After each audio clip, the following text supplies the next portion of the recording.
स्वागत है आपका कलम हिंदुस्तानी मीडिया में और मैं हूं आपके साथ मोहम्मद शेब। आप देख रहे हैं कलम हिंदुस्तानी मीडिया। मैं आपको बताता चलूं, इस वक्त हम मौजूद हैं शहर नजीबाबाद में और हमारे साथ मौजूद है आज़ाद समाज पार्टी से गुलजार साहब। 2027 का चुनाव आने वाला है, उनकी तैयारी चल रही है। आज हम इनसे बातचीत करते हैं कि किन मुद्दों को लेकर ये चुनाव लड़ रहे हैं। सबसे पहले सर आपका स्वागत है। शुक्रिया शोएब भाई, बहुत बहुत शुक्रिया। 2027 का चुनाव आ रहा है, आप उसमें चुनाव लड़ रहे हैं, इस चीज़ को लेकर आप क्या कहना चाहते हैं? देखिए 2027 के अंदर इंशाल्लाह हम एजुकेशन पे चुनाव लड़ेंगे, जुल्म के ख़िलाफ़ चुनाव लड़ेंगे, दलित समाज पर जो अत्याचार हो रहे हैं उसके ख़िलाफ़ चुनाव लड़ेंगे, मुस्लिम समाज के ऊपर अत्याचार हो रहे हैं उसके ख़िलाफ़ इंशाल्लाह चुनाव लड़ेंगे और डेवलपमेंट के लिए चुनाव लड़ेंगे, एजुकेशन के लिए चुनाव लड़ेंगे, चिकित्सा के लिए चुनाव लड़ेंगे, स्वास्थ्य के लिए चुनाव लड़ेंगे। बहुत सारे मुद्दे हैं, पूरा का पूरा फील्ड खाली पड़ा है मुद्दों का। शिक्षा और चिकित्सा को लेकर आप क्या कहना चाहते हैं? भाई आज तक जब से देश आज़ाद हुआ लगभग 75 साल हो गए। आप पूरी विधानसभा की हालत देख सकते हैं। आप जाकर के समीपुर का सरकारी हॉस्पिटल देखिए, किसकी जिम्मेदारी है, किसको कहेंगे आप? और स्कूल आज तक पिछली बार यहाँ पर लगभग 10 साल से विधायक सपा का है, चेयरमैन सपा के थे और लेकिन आप देखिए एजुकेशन के नाम पे एक काउंसलिंग सेंटर शहर के अंदर नहीं है, स्कूल शहर के अंदर नहीं है। क्या मतलब एजुकेशन के नाम पे तो ज़ीरो है। आज हम लोग तरसते हैं स्कूलों में, अच्छे स्कूलों में जाने के लिए। तो बताइए क्या काम हुआ आज तक यहाँ पर? ये तो सवाल करने का राइट बनता है इन लोगों से जो सत्ता में थे या जो जीते हुए विधायक है कि भाई आपने क्या किया। उसके ऊपर उनसे सवाल बनता है कि उनसे जनता पूछे कि भाई आपने एजुकेशन के लिए क्या किया।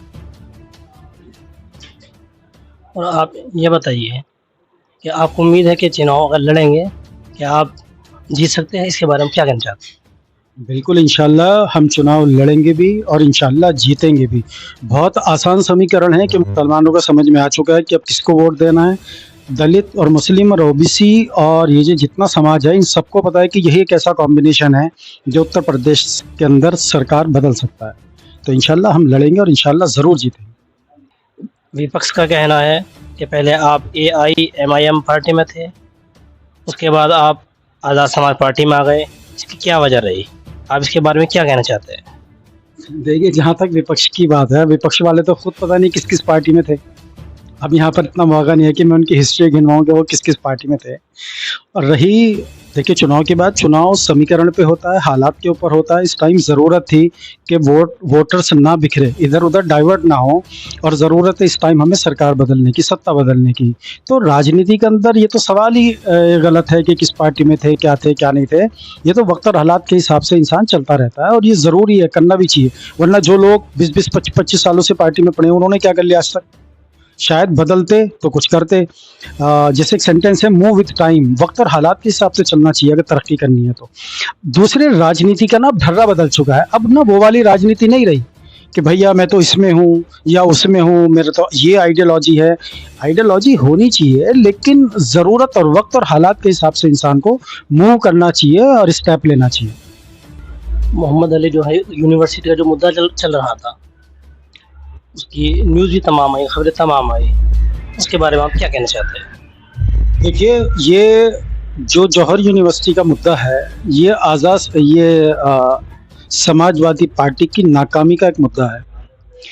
यूनिवर्सिटी बनने के बाद भी 5 साल समाजवादी की सरकार रही, क्या आज तक उसको लीगलाइज नहीं किया जा सका या उनको पता ही नहीं था कि ये सब होता है? आज अगर ये मुद्दा है, बल्कि हमारे जो चंद्रशेखर जो सांसद हैं वो इस मुद्दे के ऊपर बोले, उन्होंने धरना प्रदर्शन के लिए भी कहा। वो तो फिर वो बस उनको राहत मिल गई।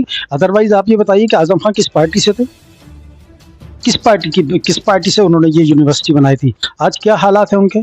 कौन बोलता है उनके आगे? कितनी बार धरने प्रदर्शन करे, कितनी बार इनके नेताओं ने इसके ऊपर बयानात दिए? नहीं दे सकते क्योंकि स्क्रिप्ट कहीं और लिखी जाती है।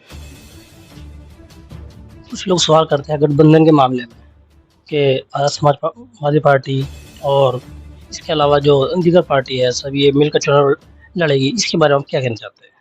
देखिए जहाँ तक गठबंधन का सवाल है, बहुत सारी पार्टियों की अपनी अपनी कोशिशें चल रही हैं, हमारी पार्टी की भी कोशिश चल रही है इसके बारे में। बल्कि आला कमान ज़्यादा अच्छा जानते हैं कि वो क्या है, क्या बेहतर होगा, क्या प्रदेश के हक में बेहतर होगा। तो इंशाल्लाह जो भी बेहतर फैसला होगा, जिस किसी के साथ भी गठबंधन होगा या नहीं होगा, तो जो भी पार्टी का फैसला होगा वो सर आंखों पर।